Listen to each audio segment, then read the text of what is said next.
이건 뭐 당연히 제 개인적인 생각인데 제가 볼 때는 한국에는 정당방위가 없다고 봐야 그래야지 내가 문제가 안 생겨요. 아, 정당방위 없구나.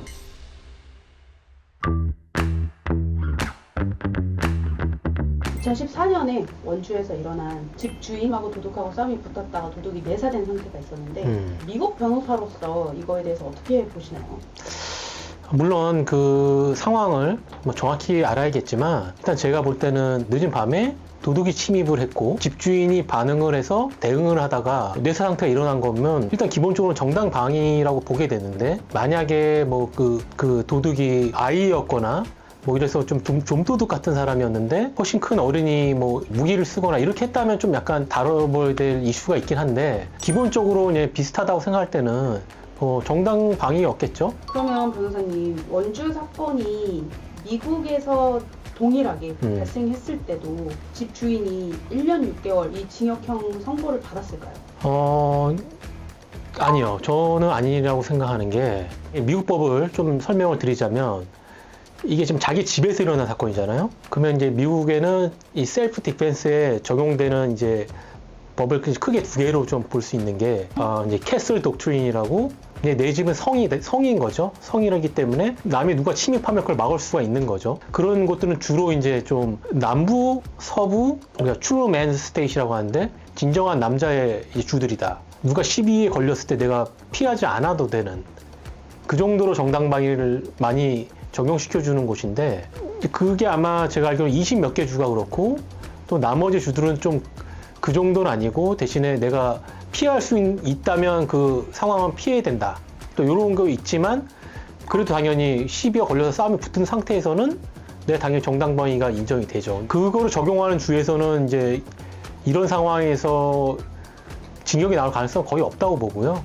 뭐 또 다른 이제 미국 법에서 적용하는 셀프 디펜스에 적용하는 거는 stand your ground인데 그거는 말 그대로 누구한테 공격을 받거나 이럴 때 도망을 가지 않아도 되고 같은 포스로 대응을 하는 거는 정당방위라는 거거든요. 그래서 이 두 가지를 둘 다 적용하는 주들도 있고 하나씩 적용하는 주들도 있는데 예를 들면 이렇게 원주 사건처럼 집에 강도든 뭐 누구든한테 침입을 한 상황에서 그걸 방어하다가 이렇게 된 경우에는 징역이 나온다는 건 좀 어렵죠. 예. 한국에서는 왜 이렇게 징역형이 나오게 된 것일까에 대해서는 좀 뭔가 의견 같은 것들이 있으신가요? 제가 이제 미국 변호사고 미국에서 오래 있었지만 한국에 와서 저도 이제 정당방위에 대해서 되게 좀 놀라긴 했어요. 기본적으로 정당방위가 없다 이렇게 생각을 하고 행동을 해야 된다. 이게 제가 이제 좀 들었던 얘기고 실제로도 현실에도 그렇게 지금 적용이 되고 있고 자력으로 뭔가를 하지 말고 신고를 해라. 이게 약간 좀 베이스죠, 한국에서는. 사실 이 법은 비슷해요. 당연히 적용에 있어서 이제 다른 건데 이제 한국 법에서도 이제 뭐 거기에 따른 이제 상당한 이유가 있어야 된다 뭐 이렇게 하는데 그 상당한 이유가 적용을 하는 게 정말 좁게 적용을 하는 거죠. 내가 만약에 누구한테 공격을 당해도 내가 그 사람이 나보다 더 다치면 안 되는 조절을 해야 된다는 거잖아요. 나는 되게 놀랐고 이래가지고 최선을 다해서 내가 방어를 할 수도 있는데 상대방이 더 다쳤다. 그러면 이제 상당성을 넘어선다고 보고 있는 거죠. 1964년에 성폭행 가해자인 사람의 혀를 깨물어서 잘리게 한 피해자가 결국에 구속수사당에다 유죄 판결 난 사건이 있었는데 비교적 최근에 요거에 대해서 한번 재심 신청을 해본 것 같아요. 근데 이게 그 지방법원에서 기각을 한 게 화제가 됐었기도 했는데 이거에 대해서는 어떻게 생각하세요? 미국 같은 상황이라면 성폭행을 당한 상황에서 방어하면서 혀를 깨무는 게 반대로 내가 피의자가 된다는 거는 사실은 비상식적이죠. 그거는 사실 나는 당하는 입장이고 여자고 가해자는 남자고 더 강한 사람인데 혀를 깨물었다고 그게 상해가 된다는 거는 좀 저는 이해가 안 가죠. 남녀 간에서 이제 어떤 물리적 폭행이 일어날 때 이거에 대해서 미국은 어떤 식으로 좀 적용을 하고 있나요? 여기서 이제 나오는 게 이제 과잉 방어잖아요. 근데 한국에서 과잉 방어를 어떻게 판단을 하냐? 결국에는 누가 얼마나 다쳤냐로 판단을 하게 돼요. 뭐 싸움이 어떻게 시작됐지와 상관없이 더 많이 다친 사람이 피해자. 미국 같은 경우에는 당연히 이제 남자가 여자에게 하는 거랑 여자가 남자에게 하는 거는 완전히 달라요. 그렇게 적용이 돼요. 다르게 적용이 되는 게 맞고 그래서 그렇게 적용이 되는 거고 50kg 여자와 뭐 120kg 남자가 싸우는데 이게 말이 안 되잖아요. 그 여자는 최선을 다해서 방어를 해야 될 거고, 그러다 보면 남자가 더 다칠 수도 있는 건데, 그거는 뭐 완전히 미국에서는 당연히 셀프 디펜스가 맞고 과잉 방어라는 표현이 들어갈 수가 없죠. 이런 정당방위를 좀 인정해 줄 수 있는 근거 조항? 뭐 이런 것들이 존재하는 건가요? 뭐 일종의 얘기하면 이제 거의 케이스러죠. 예, 뭐 이렇게 계속 적용을 해왔고, 당연히 그 법도 있지만 케이스러로 계속 적용이 되니까 이런 식으로 적용을 계속 하는 거죠. 예. 미국에서는 그럼 이제 여성과 남성 간의 이런 물리적 폭행 뭐 이런 상황에서 정당방위가 어떤 뭐 좀 입증이 되기도 하는 거죠. 뭐 사실 뭐 기본적으로 뭐 정당방위는 똑같이 적용이 되죠. 남녀 관계에서 좀 되게 좀 중요한 부분은 이제 battered woman syndrome이라는 게 있어요. 그게 이제 매맞는 아내 신드롬인 건데, 계속 오랜 시간 이렇게 어뷰스를 당한 이런 이 아내가 남편한테 대항을 못 한다는 거예요. 이미 정신적으로 다 지배를 당하고 있기 때문에.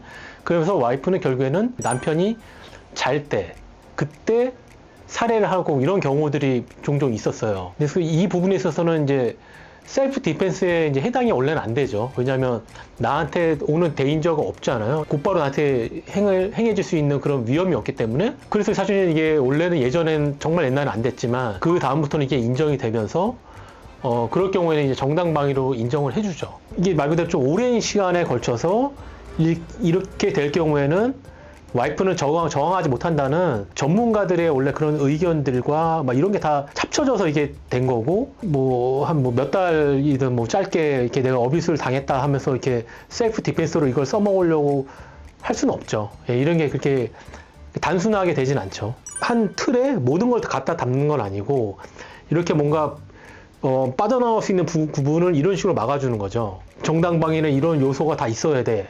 이렇게 모든 걸 다 맞추진 않죠. 근데 최대한 정당방위가 적용이 될 수 있게, 왜냐하면 정당한 방위였기 때문에 그렇게 법이 적용이 되고 있죠, 미국에선. 네. 그러니까 한국과 미국의 어떤 정당방위라는 게, 정당방위에 대한 개념 자체가 크게 다른 것 같지는 않거든요.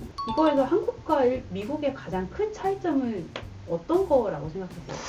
일단 한국은 앞에 상황에서 누가 시비를 걸던, 누가 먼저 뭐 폭력을 썼던 약간 이런 부분이 중요하진 않고, 결과적으로 그래서 누가 더 많이 다쳤냐, 이게 가장 큰 포인트인 것 같아요. 누가 나를 공격을 해서 막 때리는데 제가 한 번 잘못 때렸다가 그 사람이 뭐 뼈가 부러지거나 한다, 그러면 이게 가해자와 피해자가 바뀌게 되거든요. 또 합의를 해서 자기의 형량이나 뭐 벌금을 내리기 위해서 이 사람은 또 합의를 하러 오히려 처음에 그 가해자한테 가서 매달려야 되는 상황이 생길 수 있고, 그 결과론인 거죠, 정당방위 자체가. 근데 미국 같은 경우에는 이유가 뭐냐, 커즈가 뭐냐, 이 사건에 저 사람이 와서 나를 먼저 때렸다, 그 나는 거기에 같은 비슷한 뭐 포스로 저 사람이 나한테 주먹 싸움을 했는데 내가 쇠파이프를 들고 이러면 안 돼요, 정당방위. 대신에 거기에 비슷한 주먹으로 싸워서 내가 저 사람이 더 다쳤어요. 그럼 내가 다친 거에 대해서 더 많이 다친 저 사람이 그 피해도 책임을 져야 되는 원인론이죠. 예.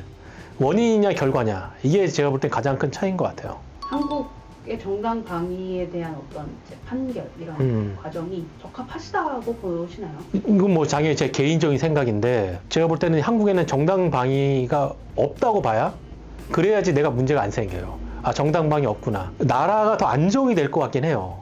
왜냐하면 결론에는 아무도 싸우지 말고 아무것도 하지 말고 대신에 경찰한테 신고하고 나라에서 이게 말을 해라. 그러니까 이게 약간 좀 제가 볼 때 베이스고, 미국 같은 경우에는 이제 내 자유고 내 집이고 그거에 대한 침해에 대해서 내가 거기에 대해 반응하는 거는 당연하다. 약간 좀 이런 게 있지만, 사실 그렇게 되면 사실 좀 나라에서 컨트롤하기 좀 쉽지는 않죠. 왜냐면 각자 개인들이 자기의 폭력을 쓸 수 있는 거니까. 그런 점이 있는데, 한국 저는 이런 사회 안정도 좋다고 생각하고, 대신에 자기 지배에 대해서 뭐 일어난 일이나 뭐 성폭행 같은 중대한 일에 있어서는 정당방위를 훨씬 더 많이 적용을 시켜주는 게 저는 당연하다고 생각을 하는데, 근데 뭐 아직도 뭐 거의 같은 수준으로 거의 적용하는 것 같아서 결국엔 법을 개정을 해야 될 것 같고, 그 다음에 이거를 적용시키는 판사들이 좀 그 리버럴한 판결을 해야겠죠. 근데 왜 그렇게 안 할까요? 저도 그거가 궁금하네요, 진짜. 예. 정당방위에 대해서 오늘 좀 여러 가지 이야기 해봤는데 관련해가지고 마지막으로 변호사님이 의견 한번 시원하게 이야기 해주세요. 정당방위라는 게 사실 사회 정의랑도 관련이 있잖아요. 법을 적용하는데 너무 보수적인 것 같아요. 왜냐면 나중 가서 괜히 이제 뭐 문제 생기는 게 또 싫어서 그러는 걸 수도 있는지 모르겠지만 판결할 때 너무 보수적이고 공무원 마인드가 아닌가. 불합리하거나 좀 이런 부분에 있어서는 좀 파격적인 판결? 뭐 이런 게 좀 나오거나 좀 이렇게 해야 좀 바뀌지 않을까. 마지막으로 변호사님 한마디 하시고 마무리하겠습니다. 미국에선 피해자, 한국에선 가해자.